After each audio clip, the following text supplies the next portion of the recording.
All right, House of Payne fans, this is Season 10, Episode 12. Yes, the return of Curtis Payne. But let's get into it right now. All right. Fake newsletters. Now, to be honest, I thought this was a pretty decent episode. You know, it was kind of stiff in places, but I'll go ahead and break that down. As always, you know how I do in these videos. But yeah, I think a 7 out of 10 is a fair score.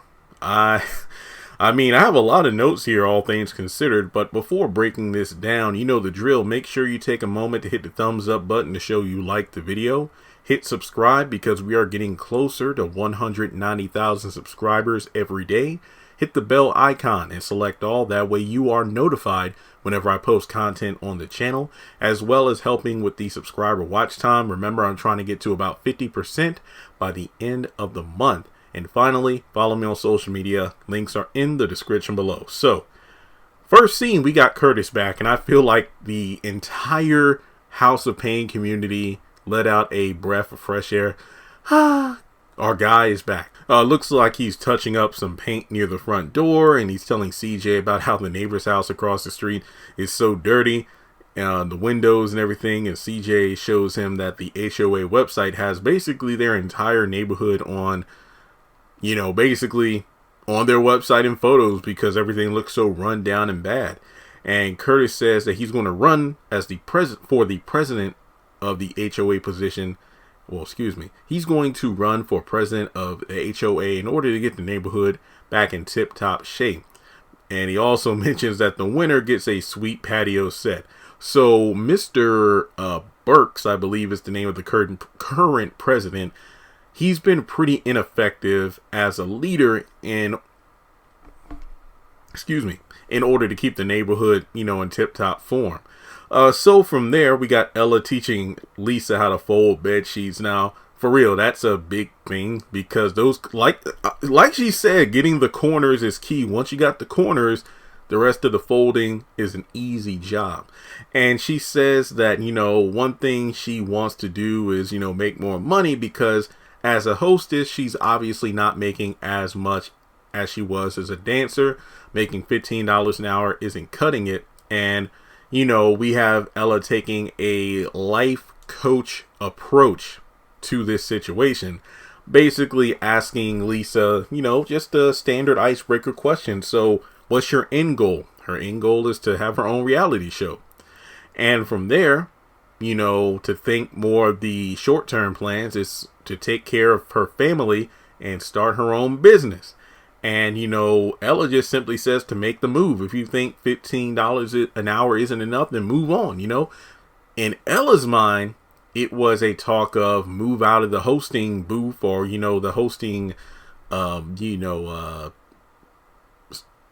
the word I'm looking for? Dang it, I can't think, whatever. Basically, the role you're in at the club now, move on to something else. However, she doesn't know exactly how she influenced Lisa. So, in the backyard, Curtis and CJ are working on some signs, and they discuss, you know, well, Uncle Curtis, you're running for the president of HOA, but what will some of your foundational, you know, rules be? Like, what platform will you stand on? You know, like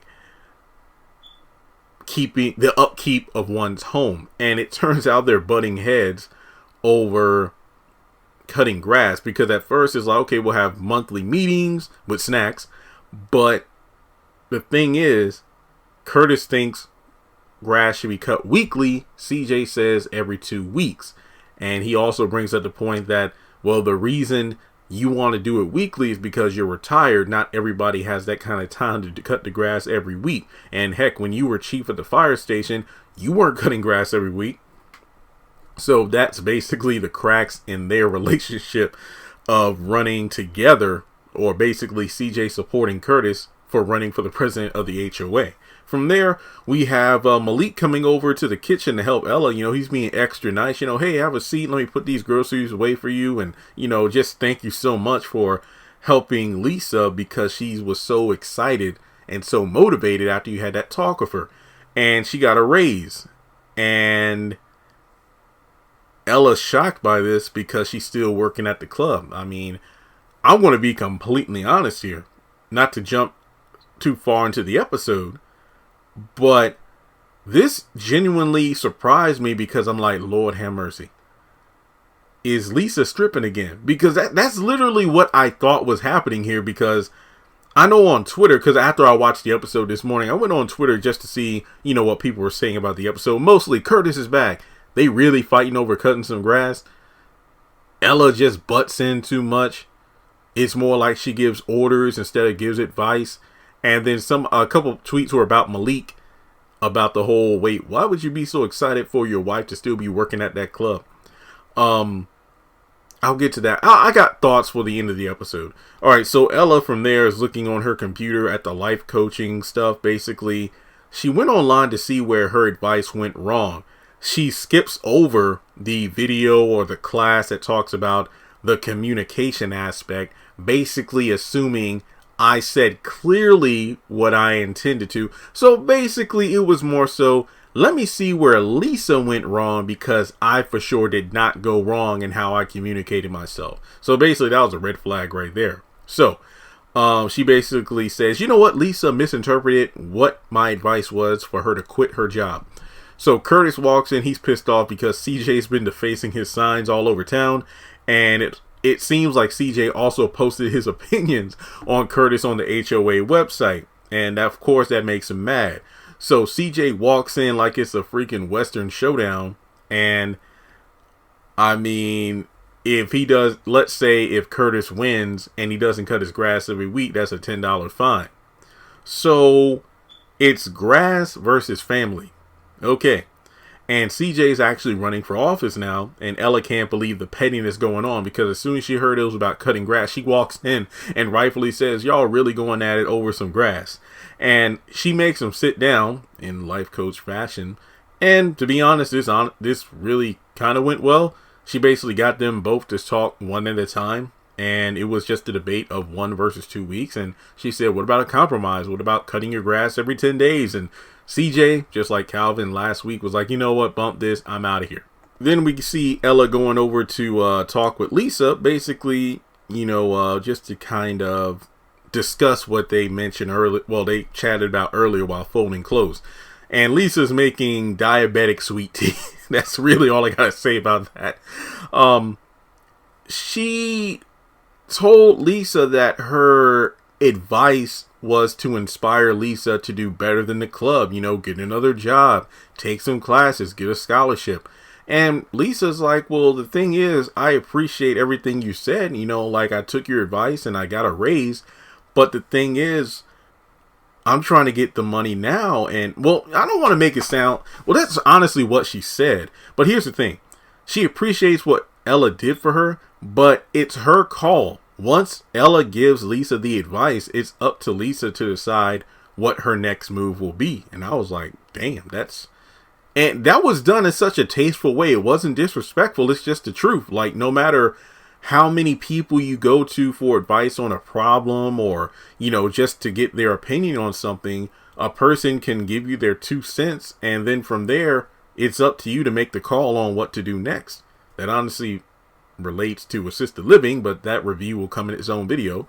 So yeah, like I said, there's only like 3 more scenes to describe. Then I really just want to do my overall opinions on the episode. So Ella's on the phone talking with Mr. Burke, and he's going off because both CJ and Curtis are littering the neighborhood with signs in everybody's yards, and basically they're going to get fined if they don't take the signs up. So she calls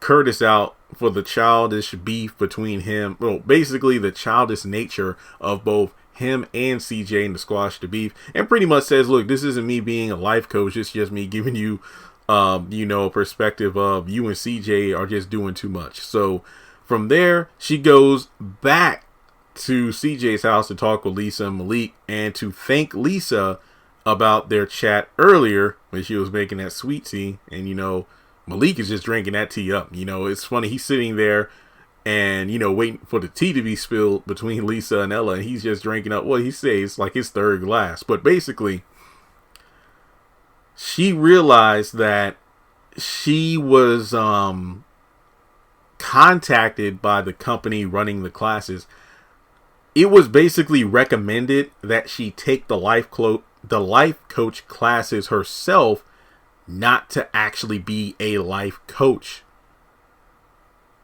Basically meaning, Ella, it's recommended that you take these classes as a life coach, but you're not a licensed life coach.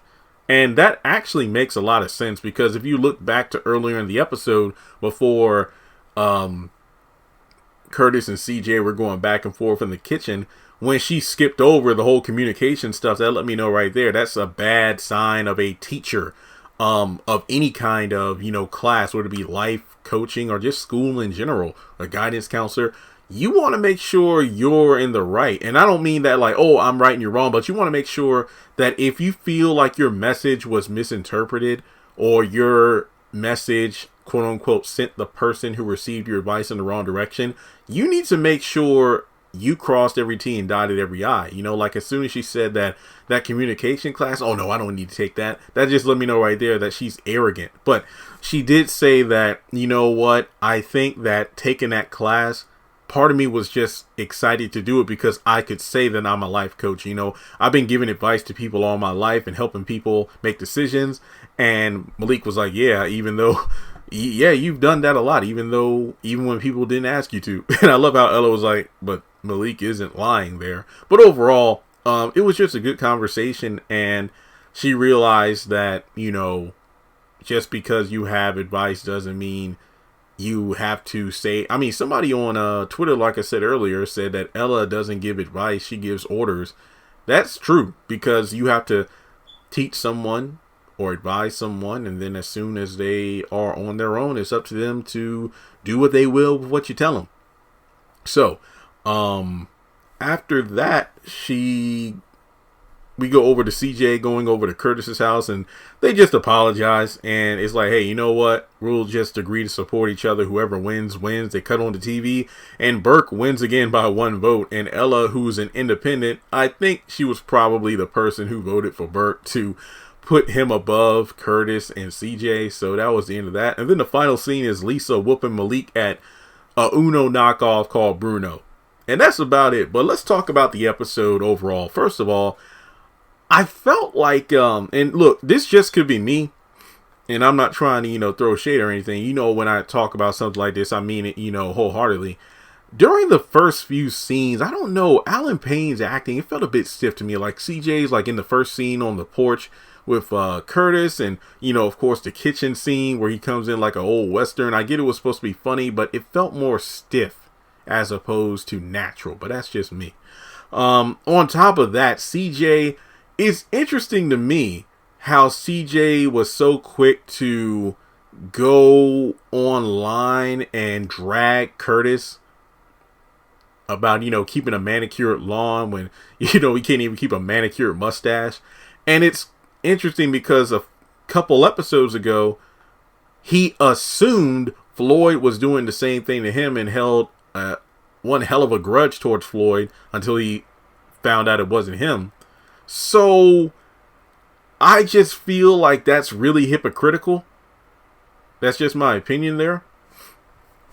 And I mean, I will admit it wasn't, I know it sounded petty, but it was a fair argument, because if CJ realized that Curtis really wasn't going to run for president with a set of rules he supports, he has every right to go against him and run for himself. There's that. But, from the whole posting signs in everyone's lawn, I think Curtis said, or was it yeah, because I think Curtis said that CJ's yard had a bunch of his signs in it. And then I think CJ would put out signs and Curtis would come take them and then replace them with his signs. Stuff got crazy. But overall, it's really interesting to me how this reminded me of the assisted living episode where it was Jeremy and Uncle Vinny running for some position on their show, and neither one of them won. So you kind of knew where this episode was going by the end. Like they would ruffle each other's feathers, but by the end of the day,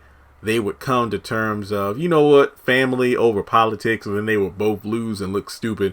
But it's just interesting that the person who's been running the position in both of the shows who've been completely ineffective were the ones that won the day. And it just goes to show every vote counts. But I don't know, especially with the whole election thing being yesterday in the state of Virginia. So that was pretty interesting.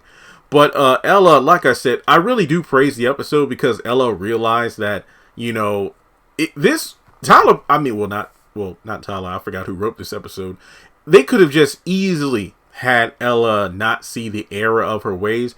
Ella means well, but she could be quite intrusive at times. And basically, you think about the advice she gave Lisa, you know, for real, like, I honestly thought she was stripping again. I know some people like, how would you think Malik is happy that his wife is working at a strip club? I mean, as long as she ain't stripping, she's doing all right. She's making an honest living. That's not to say she couldn't do better for herself, but that's the thing, though. You can give somebody advice, but when you say scholarship and taking classes, that's all well and good, but sometimes you need to have that money right now because bills are going to wait for me to get a degree. Bills are going to keep coming regardless. Not to mention, CJ's like, you and Malik work, save up money so you can move out. And as far as I know, Malik still doesn't have a job yet. I know CJ said he hooked him up with one, but we never got any word of that since like mid-season 9. And also, speaking of Lisa, she mentioned being a single parent. What? I mean, you and Malik aren't engaged and you're living in your baby daddy's father or parents' house. So I'm going to let that line slide. Trust and believe I could do a long spiel on it.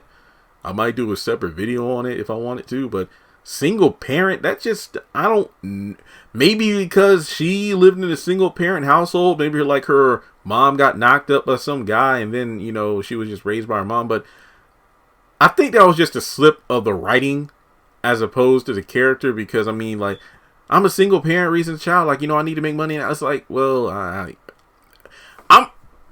I can't really speak on it right now. Like, I looked at the episode, I paused it, I rewound it. I just like, where did that line come from? Like I said, if I come up with some other things to really think about and talk about that line by itself, then I'll do a video. But for now, I'm just like floored that would even be something that came out of her mouth, because Malik, what's going on? So after that, yeah, that's pretty much it. You know, Curtis and CJ made amends. Ella recognized her fault, which again, I was shocked. That gives her points over Miranda, that's for sure. And that's about it. So yeah, Curtis back. Yeah, basically Curtis fell right back into place. It felt like he never left, if you ask me. And that's all I have to say about this episode. But let me know your thoughts in the comment section below on fake newsletters. Did you enjoy the episode? Did you dislike the episode? Are you just happy to see Curtis again? And with that being said, like I said earlier in the video, make sure you take a moment to hit the like and subscribe button. And if you want to donate to the channel, feel free to do so on PayPal or Cash App.